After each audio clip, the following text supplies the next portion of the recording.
lagi di Ruang Keluarga dan Keluarga Indonesia. Mari kita lanjutkan perbincangan masih tentang topik bahagia di masa lansia. Untuk keluarga Indonesia di rumah yang punya pertanyaan, ingin diskusi atau konsultasi seputar topik ini, Anda kami tunggu di 021 2903 2644 atau via Twitter di @thai_tv. Jangan lupa dikasih hashtag Ruang Keluarga. Sekarang kita lanjutkan perbincangan kita masih dengan narasumber dari Sukses Learning Center.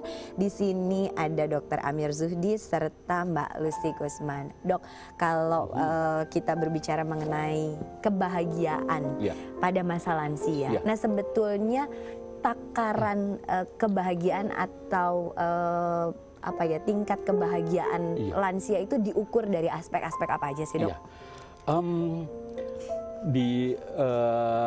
Kami mengembangkan satu konsep namanya otak sehat ya. Sebenarnya berbicara tentang otak sehat itu sudah jadi pembicaraan di kalangan neurosaintis ya gitu. Nah, khusus untuk orang tua, untuk lansia, itu sebuah keniscayaan para lansia bila menghendaki bahagia, maka otaknya harus sehat. Ingat, otak sehat itu bukan sekedar otak normal loh ya. Kita bisa memiliki otak normal tapi belum tentu sehat. Jadi beda otak normal dengan otak sehat. Nah itu bisa dijelaskan nggak, Dok? Pribadi-pribadi yang memiliki otak sehat akan memiliki kemampuan bahagia relatif lebih mudah daripada hanya sekedar dia berotak normal maksud saya gitu. Otak sehat dia akan memberikan, kalau otak sudah terlatih, dia akan melatih otak kita cara berpikir, cara memaknai, cara menemukan hikmah dalam sebuah peristiwa sedemikian rupa sehingga ini embrio untuk menciptakan sebuah bahagia. Para orang tua, para lansia harus kita dorong ke arah situ. Sedemikian rupa sehingga ketika bukan hanya sekedar memasuki lansia, ketika mungkin sudah mulai dewasa gitu, sudah mulai usia 30, 40 itu sudah harus menyiapkan otaknya jangan sampai dirusak gitu. Agar dia bahagia gitu. Karena bahagia itu tanpa otak yang normal pasti tidak akan tercapai gitu. So menciptakan kebahagiaan adalah sebuah keniscayaan ya ketika para lansia, ketika kehidupan kita sudah mulai masuk ke lansia. Langkah-langkah ke arah itulah yang sangat penting sekali harus kita sampaikan ke khalayak gitu, agar bisa bahagia. Salah satunya adalah bagaimana bisa menjaga cara berpikir yang baik. Gitu. Kalau saya memberikan tips itu, kemampuan berpikir yang baik akan menciptakan kebahagiaan yang hakiki, bukan hanya kesenangan aja, tapi kenikmatan. Beda kan, Mbak? Kesenangan dan kenikmatan, dia akan mendapatkan kebahagiaan yang hakiki yang disebabkan karena kemampuan dia berpikir baik itu, berpikir benar maksud saya gitu. Untuk bisa berpikir benar, salah satunya adalah otaknya harus normal. Otak normal, kemampuan berpikir benar yang kemudian akan membawa ke lansia memiliki kemampuan untuk memaknai kehidupan, sehingga dari situlah kebahagiaan itu muncul. Nah, Mbak Lucy, kalau tadi sempat disampaikan oleh dokter, persiapan untuk memiliki otak yang normal dan sehat ya, normal dan sehat itu dimulai dari sebetulnya usia 30 tahun, 40 tahun tuh sudah harus benar-benar dijaga supaya sudah mulai dipersiapkan, dijaga, tidak boleh dirusak gitu. Kaitannya dengan aspek-aspek psikologis, Mbak Lucy. Persiapannya dimulai dari usia kalau saya bilangnya dini itu 30 tahun gitu, bener udah harus dimulai dari 30 tahun atau jauh lebih di bawah lagi, gimana tuh Mbak Lucy? Saya kira sebetulnya persiapan menuju ke masa tua itu dimulai dari awal kita meniti masa muda kita lah gitu ya.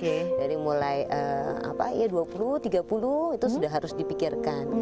Tapi sesungguhnya kalau yang namanya suatu hasil itu nggak instan, jadi nggak bisa didapat hanya dalam sekian tahun.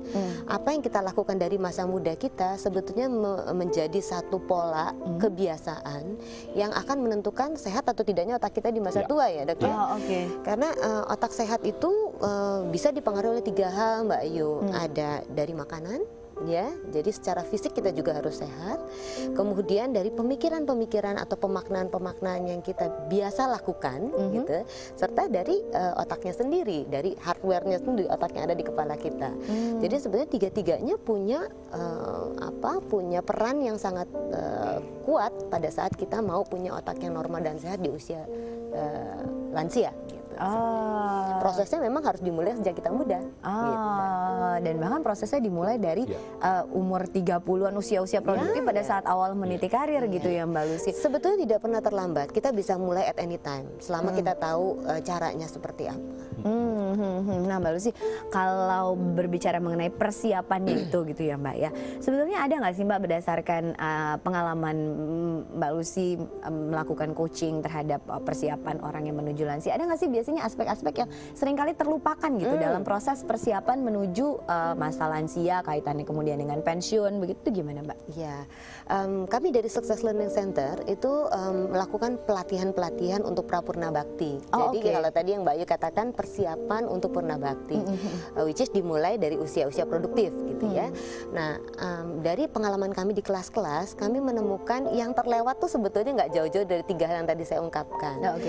Teman-teman di usia prapurna bakti atau di usia mendekati purna bakti biasanya kaget-kaget ketika mereka mulai menghitung financialnya gitu. Shock gitu ya. Uang saya akan habis dalam 2 tahun gitu kan.